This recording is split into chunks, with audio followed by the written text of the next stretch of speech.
ಮಂತ್ರಿಗಳಾದಂಥ ಪ್ರದೇಶ ಕಾಂಗ್ರೆಸ್ ಸಮಿತಿಯ ಅಧ್ಯಕ್ಷರು ಆದಂತ ಶ್ರೀ ಡಿ.ಕೆ. ಶಿವಕುಮಾರ್ ಅವರ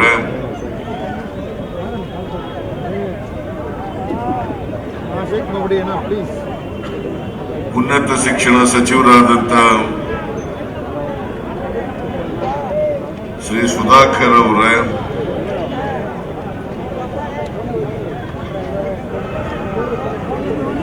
ರಾಮನಗರ ವಿಧಾನಸಭಾ ಕ್ಷೇತ್ರದ ಶಾಸಕರಾದಂತ ಇಕ್ಬಾಲ್ ಅವರ ಅಖಿಲ ಭಾರತ ವಿನೇಶ್ ಕುಮಾರ್ ಸೌತೆಕಾಯಿ ಕೃಷಿ ಮಾಡಿ 1 ಎಕರೆಯಲ್ಲಿ ವರ್ಷಕ್ಕೆ 25 ಲಕ್ಷ ಗಳಿಸ್ತಿದ್ದಾರೆ. ನೀವು ಕೂಡ ಅವರಿಂದ ಕಲಿಬೇಕಾ? ಅವ್ರ ಜೊತೆ ವಿಡಿಯೋ ಕಾಲ್ನಲ್ಲಿ ಮಾತಾಡಬೇಕಾ? ಈಗಲೇ ಫ್ರೀಡಮ್ ಆಪ್ ಡೌನ್ಲೋಡ್ ಮಾಡಿ. ಯುವ ಕಾಂಗ್ರೆಸ್ಸಿನ ಅಧ್ಯಕ್ಷರಾದಂತ ಶ್ರೀ ಶ್ರೀನಿವಾಸ್ ಅವರ ಸಚಿವರಾದಂತ ಬಂಕಾಳ್ ವೈದ್ಯ ಅವರ ಉತ್ತರ ಕನ್ನಡ ಜಿಲ್ಲೆಯವರು ಪರಿಚಯ ಇದೆಯಾ ನಿಮಗೆಲ್ಲ? ಮೀನುಗಾರಿಕೆ ಮತ್ತು ಬಂದರು ಸಚಿವರು, ಮಾಜಿ ಶಾಸಕರಾದಂತ ಶ್ರೀ ಲಿಂಗಪ್ಪನವರ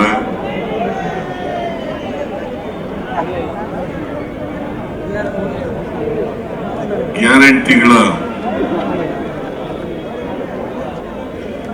ಅನುಷ್ಠಾನ ಸಮಿತಿಯ ರಾಜ್ಯ ಮಟ್ಟದ ಅಧ್ಯಕ್ಷರು ಆದಂತ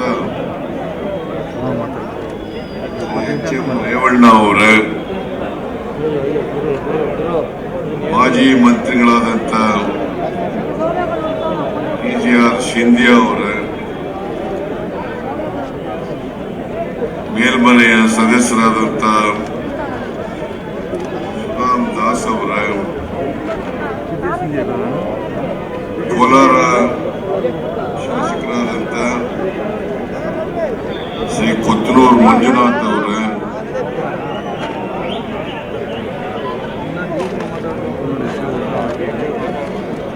ಕುಣಿಗಲ್ ಶಾಸಕರಾದಂತ ಶ್ರೀ ರಂಗನಾಥ್ ಅವರ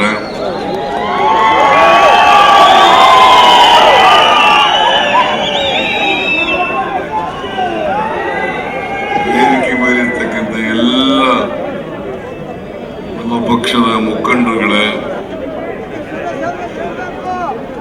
ಇಲ್ಲಿ ಇಷ್ಟೊಂದು ಉರಿ ಬಿಸಿಲಿನಲ್ಲೂ ಕೂಡ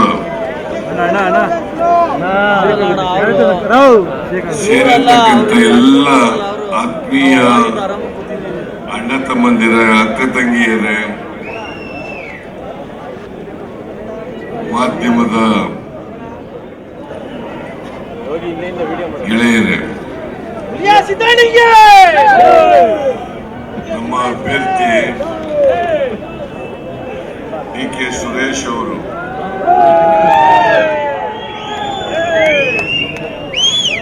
ನಾಮಪತ್ರವನ್ನು ಸಲ್ಲಿಸ್ತಾ ಇದ್ದಾರೆ. 4ನೇ ಬಾರಿಗೆ ಕಾಂಗ್ರೆಸ್ ಪಕ್ಷ ಅವರನ್ನ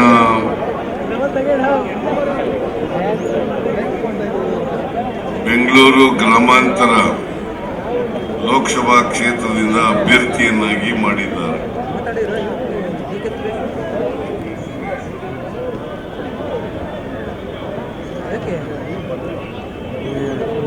ಈಗಾಗಲೇ ಡಿ.ಕೆ. ಸುರೇಶ್ ಅವರು ಡಿ.ಕೆ. ಶಿವಕುಮಾರ್ ಅವರು ಹೇಳದಂತೆ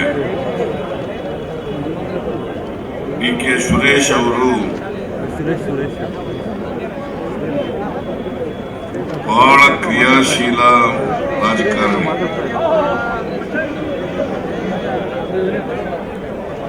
ಅವರು ಈ ಲೋಕಸಭಾ ಕ್ಷೇತ್ರದಲ್ಲಿ ಮನೆ ಮನೆಗೆ ಗೊತ್ತಿರ್ತಕ್ಕಂಥ ವ್ಯಕ್ತಿ. ಕಾರಣ ಯಾಕಪ್ಪ ಅಂತಂದ್ರೆ, ನಾನು ಡಿ.ಕೆ. ಶಿವಕುಮಾರ್ ಅವರು ಈ ರಾಜ್ಯದ ಜನರಿಗೆ ಅನೇಕ ಭರವಸೆಗಳನ್ನು ನಾವು ಕೊಟ್ಟಿದ್ದೆವು. ಅವುಗಳಲ್ಲಿ ಪ್ರಮುಖವಾದವು 5 ಗ್ಯಾರಂಟಿಗಳು. ನಾವು ಅಧಿಕಾರಕ್ಕೆ ಬಂದ ತಕ್ಷಣ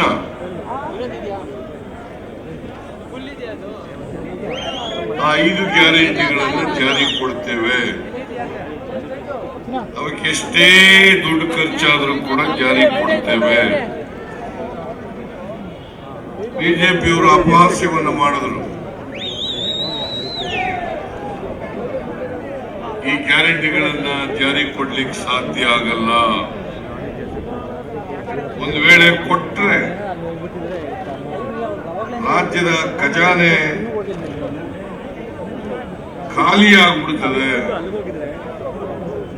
ಅಭಿವೃದ್ಧಿ ಕೆಲಸಗಳಿಗೆ ದುಡ್ಡಿಲ್ಲದಾಗ ಆಗ್ತದೆ.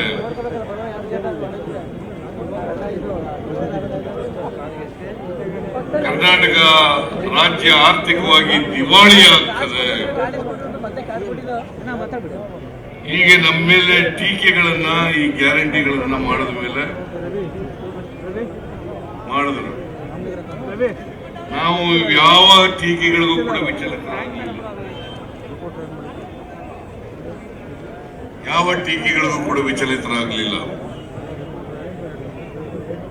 ನಾನು ಡಿ.ಕೆ. ಶಿವಕುಮಾರ್ ಇನ್ನೂ 7-8 ಜನ ಮೇ 20ನೇ ತಾರೀಕು 2023 ಪ್ರಮಾಣ ವಚನ ಸ್ವೀಕಾರ ಮಾಡಿದ್ರು. ನೇರವಾಗಿ ಕಂಠೀರವ ಸ್ಟೇಡಿಯಂನಿಂದ ಕ್ಯಾಬಿನೆಟ್ ಹಾಲ್ಗೆ ಹೋಗಿ ಅವತ್ತೇ ತೀರ್ಮಾನ ಮಾಡೋದು 5 ಗ್ಯಾರಂಟಿಗಳನ್ನ ಜಾರಿ ಕೊಡಬೇಕು ಅಂತೇಳಿ ಆದೇಶವನ್ನ ಮಾಡೋದು.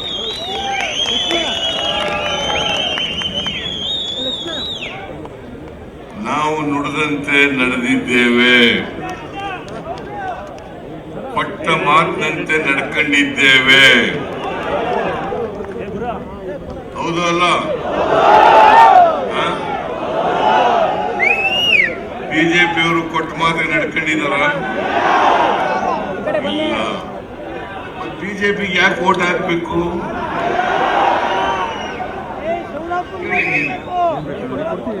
ನಾವು ಕೊಟ್ಟ ಮಾತಿನಂತೆ ನಡ್ಕೊಂಡಿದ್ದೀವಿ.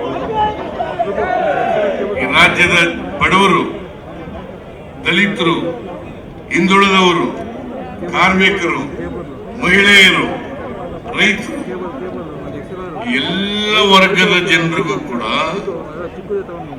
ನಮ್ಮ 5 ಗ್ಯಾರಂಟಿಗಳನ್ನ ಇವತ್ತು ಜಾರಿ ಮಾಡಿ ಅವರಿಗೆ ಫಲಾನುಭವಿಗಳಿಗೆ ತಲುಪಿಸ್ತಕ್ಕಂಥ ಕೆಲಸವನ್ನ ಮಾಡಿದ್ದೀವಿ. ಇನ್ನೊಂದನ್ನ ನೀವು ಜ್ಞಾಪಕ ಇಟ್ಕೋಬೇಕು. ಈ 5 ಗ್ಯಾರಂಟಿಗಳನ್ನ ಜಾರಿ ಕೊಟ್ಟಿರುವಾಗ ಯಾರು ಮಧ್ಯವರ್ತಿಗಳಿಲ್ಲ, ಒಬ್ಬರು ಮಧ್ಯವರ್ತಿಗಳಿಲ್ಲ. ನೇರವಾಗಿ ಫಲಾನುಭವಿಗಳ ಅಕೌಂಟ್ಗಳಿಗೆ ಹಣವನ್ನ ತಲುಪಿಸ್ತಕ್ಕಂಥ ಕೆಲಸವನ್ನು ನಾವು ಮಾಡ್ತಾ ಇದ್ದೇವೆ. ಹೌದಲ್ಲ?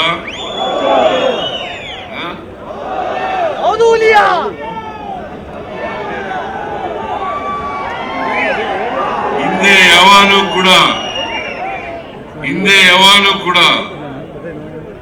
ಮಧ್ಯವರ್ತಿಗಳು, ಅಧಿಕಾರಿಗಳು ಕಾರ್ಯಕ್ರಮಗಳ ಫಲವನ್ನ ಅವರ ಫಲಾನುಭವಿಗಳಿಗೆ ತಲುಪಿಸೋದ್ರ ಬದಲು ಲಂಚ ಹೊಡಿತಾ ಇದ್ರು. ಈಗ ಯಾರು ಕೂಡ ಲಂಚ ಕೇಳಾಗಿಲ್ಲ. ನಿಮ್ಮನ್ನ ಯಾರು ಕೂಡ ಲಂಚ ಕೇಳಾಗಿಲ್ಲ. ಶಕ್ತಿ ಯೋಜನೆ ಕಾರ್ಯಕ್ರಮ ಪ್ರತಿನಿತ್ಯ 50 ರಿಂದ 60 ಲಕ್ಷ ಮಹಿಳೆಯರು ಸರ್ಕಾರಿ ಬಸ್ಸುಗಳಲ್ಲಿ ಫ್ರೀಯಾಗಿ ಪ್ರಯಾಣ ಮಾಡ್ತಾರೆ. ನೀವು ಪ್ರಯಾಣ ಮಾಡ್ತಾ ಇದ್ದೀರಾ ಇಲ್ವೋ? ನಿಮ್ಮ ಬಿಜೆಪಿಯವರು ಮಾಡಿದ್ರ?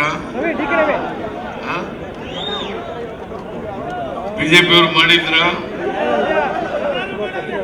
ಮಾಡಿರಲಿಲ್ಲ. 50-60 ಲಕ್ಷ ಮಹಿಳೆಯರು ಉಚಿತವಾಗಿ ಪ್ರಯಾಣ ಸರ್ಕಾರಿ ಬಸ್ಗಳಲ್ಲಿ. ಯಾವುದೇ ಜಾತಿ, ಯಾವುದೇ ಧರ್ಮ, ಯಾವುದೇ ಪಕ್ಷ ಎಲ್ಲಿ ಸೇರಿದ್ರು ಕೂಡ, ಅವ್ರು ಯಾವುದೇ ಧರ್ಮಕ್ಕೆ ಸೇರಿರ್ಲಿ, ಜಾತಿಗೆ ಸೇರಿರ್ಲಿ, ಯಾವುದೇ ಪಕ್ಷಕ್ಕೆ ಸೇರಿರ್ಲಿ, ಎಲ್ಲ ಹೆಣ್ಣು ಮಕ್ಕಳುಗಳು ಕೂಡ ಫ್ರೀಯಾಗಿ ಟ್ರಾವೆಲ್ ಮಾಡಬಹುದು. ಅವ್ರಿಗೇನಾದ್ರು